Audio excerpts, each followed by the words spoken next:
What is up, guys, and welcome back to another Diablo 3 how-to guide. This one's going to be going over progression, mainly talking about GR progression, pushing up in higher GR levels, everything like that. The question I get asked a lot is, why am I stuck at a certain GR level, or why can't I progress past a certain point?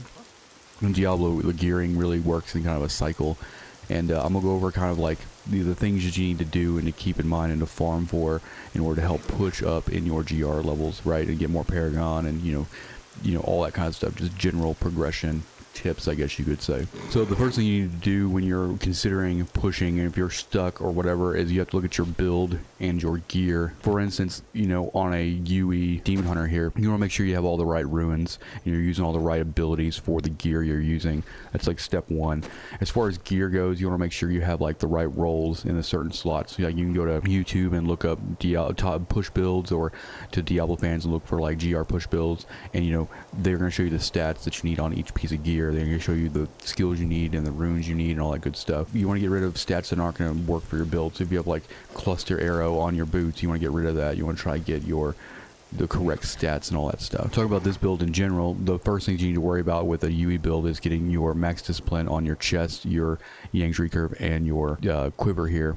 Next up, you're going to want to try to like get multi-shot on everything as well. Multi-shot on your boots, multi-shot on your quiver, helm. And then the last thing you want to try to work on is getting your fire damage on your bracers and your amulet. Depending on the gear slot, you might try to like, augment a low end, like 75 or whatever, just to kind of help you get a little bit more damage. But generally speaking, I try to hold off on augments as much as possible when I'm building a gear set.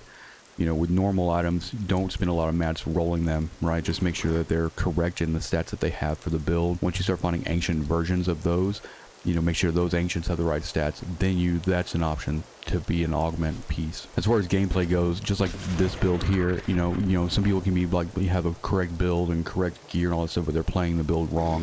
So, for instance, on a UE build, if you're rolling around and you're vaulting a lot, and your vault, this is all dependent on your discipline, right? If your discipline is really, really low, and you're sitting there trying to kill stuff, your damage is actually directly affected by the amount you have pooled in your discipline. So usually when I'm pushing on this build, I'm using a thing like Oculus Ring, right? And I'm keeping my discipline high, and I'm also keeping focus and restraint up, and I'm just going from Oculus Ring to Oculus Ring, multi-shotting down everything, right? Kind of lily padding through the rips and everything like that.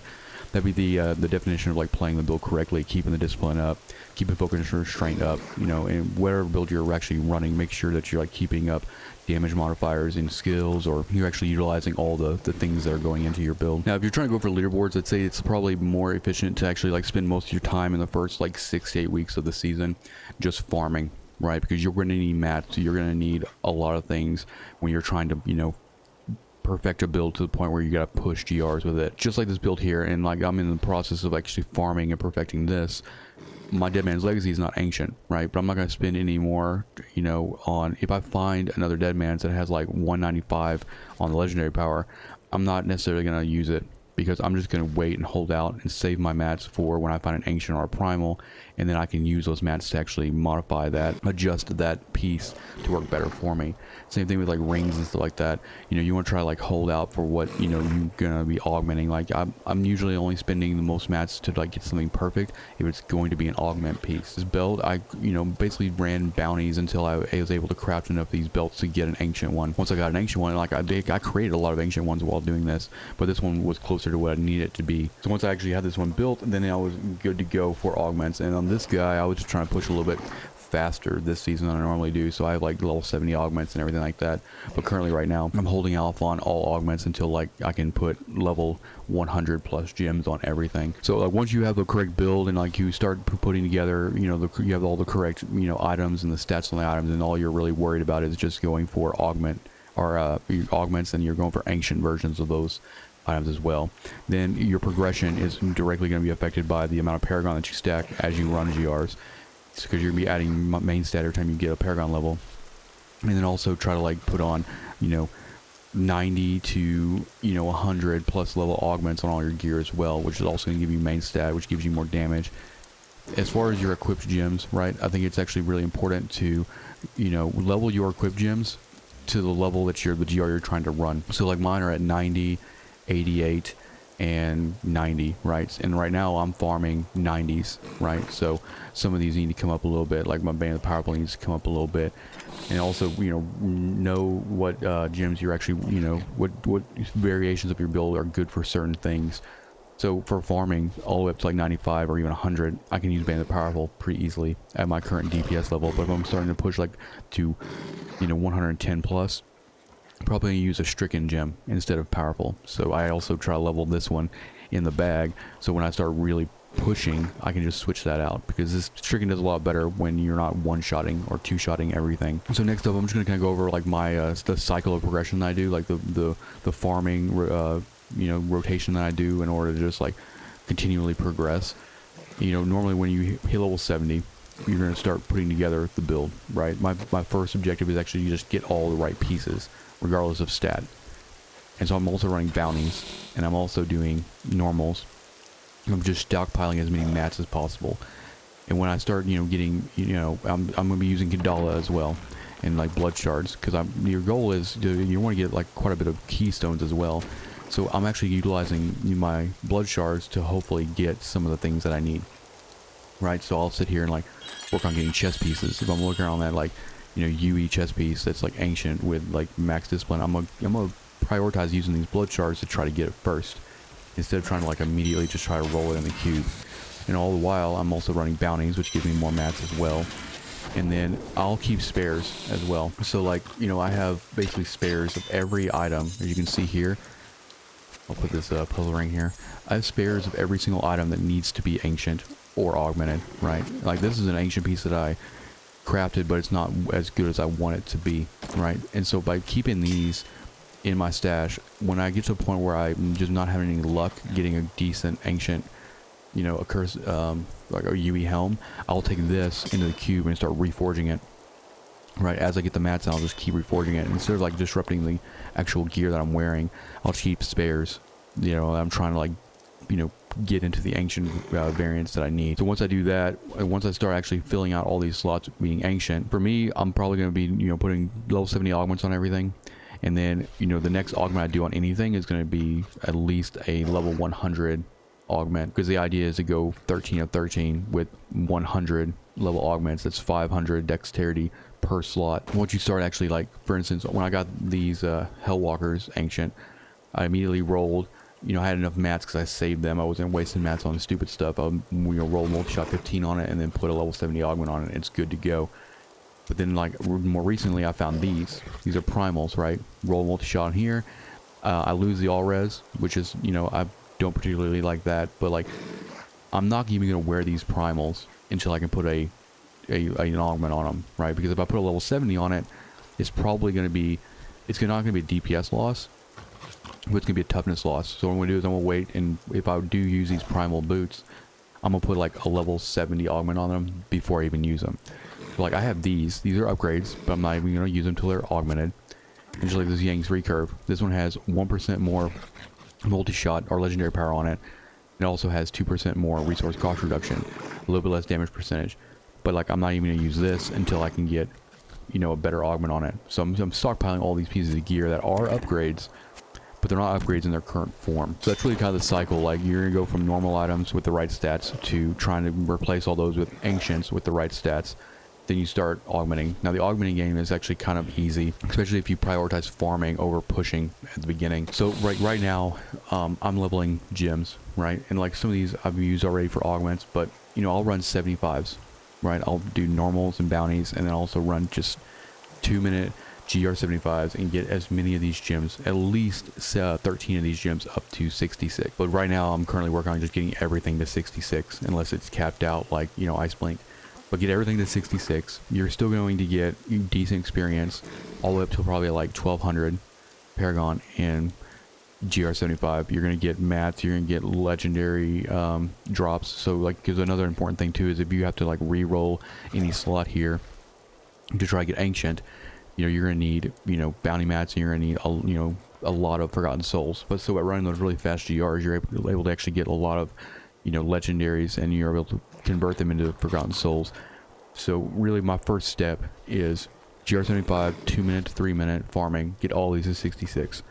Once you get them all to 66, and also including your equipped gem. Get every single gem minimum 66 level. Then you're gonna, by the time you do that, you're gonna have enough experience and probably enough gear that you found to, you know, get to the point where you can go up to like 80 or 85. And every time you go up in increments of 5 in GRs, you can just keep all these gems capped out. So by the time you actually get your equipped gems around the level of the GR you're trying to run, a lot of your other gems are also leveled to that same level, which means that if you do find an upgrade, you have the resources to put a decent level augment on it right away. And you have the mats to take it to the Mystic or take it to the Cube and, you know, modify it to work with your build. And that's kind of the cycle. Every time you find a new, you know, upgrade, you're gonna have to put an augment on it, and try to put like a higher augment than the one you had before. It's kind of like a never-ending cycle that happens, you know. And then once you get to a certain point where you're really kind of like 1%ing or you're min-maxing everything, where you're literally like, you know, got 1% upgrade chance on all your equipable gems and everything like that, then you're actually more in the market for like primals, and where you can go run a lot of bounties, and you can just take your spares and just go in here and reforge legendary until you can get a decent primal version. And all it's really going to do is help you just maximize all the stats on each one. And then if you're doing like, you know, if you're keeping gems upgraded to, you know, at least 100, that means when you do find a primal, you do get a really good piece of gear, you can immediately slap another high level augment on it and not even worry about, you know, losing progression. Another important thing for like pushing as well is going to be your Oculus Ring. Oculus Ring is really important to have on your follower when you're pushing, because it's just going to give you straight damage increase, right? And for certain builds, you can just stand in it, like multi-shot, you can just stand in it and get, you know, higher damage output, especially for Rift Guardians that have, you know, ads and stuff like that. This is just paramount to help with progression as well, and just killing stuff. And also just realizing, like, maybe if you benefit, if you're trying to push and you're stuck, maybe you benefit from different legendary gems. Like for the UE build, you need Stone of Vengeance, you need Bane of the Trapped, but if you're farming, you can use Bane of the Powerful. But if you're like pushing, Stricken's almost always going to be better, just because, you know, the more hits towards the target, the more damage you deal to them. So that's the one thing too.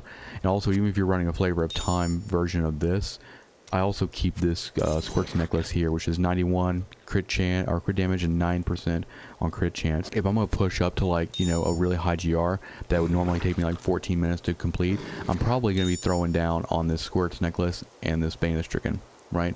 Because chances are the damage is gonna scale so high in the higher end GRs that when you take damage, you're probably gonna die pretty quickly. So, you know, having this extra damage from squirts is probably gonna be more beneficial than Flavor of Time. Because Flavor Time is good if you're pushing through the rift really, really fast and you're, you know, able to like utilize a whole 2 minutes of shield, or, you know, whatever the case may be. But normally, if you're really pushing, you might take you 2 minutes to go from one champion pack to the next, right? When in those situations, Stricken's going to be better, and Squirt Necklace is going to be better, because you're going to be getting a more passive overall damage increase with squirts. If you're running really fast, though, like I said, Flavor Time, Bane the Powerful, good to go. But obviously it's going to be different depending on what build you're trying to run and all that good stuff. Another thing to know too is like legendary powers, right? You know, so Dead Man's Legacy, make sure you try hold down control and you can see like the min max of like the rolls on it. Try to get somewhere in the around 195, you know, 190 of 200, and same with like, you know, Yangtze curve. Try to get close to 200. Any of your legendary powers, just, you know, objectively look at all your gear and try to get, you know, as close to the max roll on it as possible. Another thing too is like there's going to be some pieces that you're not going to be able to find easily that are really good ancients with all the right stats. So for instance, like this Flavor of Time, really difficult to get crit fire with a socket on here, right? So I'm settling for, you know, crit fire socket with an augment. And then same thing for like rings, because like normally you're going to be using a lot of blood shards to help find a lot of the items you need. Plus, while using blood shards to find these items, you're also just generating arcane dust and veiled crystals as well that you can use for, you know, actually modifying gear that you do find, upgrades you do find. But as you can see, is anything that costs more than 25 blood shards is usually going to be a problem item in trying to get it into ancient form, right? Because you normally wouldn't use blood shards for an amulet or ring because they're just really, really expensive. Taking your weapon from normal to ancient is usually gonna be the biggest DPS boost that you can have, right? So like this one, once you get like a Yangtze curve ancient, the first one, throwing a gift on there, throwing an augment on there is going to give you a tremendous DPS boost, and that goes for pretty much any weapon, like whether it be size for necromancer or whatever, right? But if you ever find yourself stuck at a certain GR level, just make sure that all your stats are correct. Make sure that you're maximizing your equipped level gems and that your augments are being you know, upgraded, or like, you know, you have to like always be pushing the stats higher and higher in order to just, you know, keep pushing up the GR ladder. Anyway, thank you for watching. Hit the subscribe button, turn on notifications to see more Diablo content. Head over to the Twitch channel, hit the follow button for the live stream, and I will see you guys next time.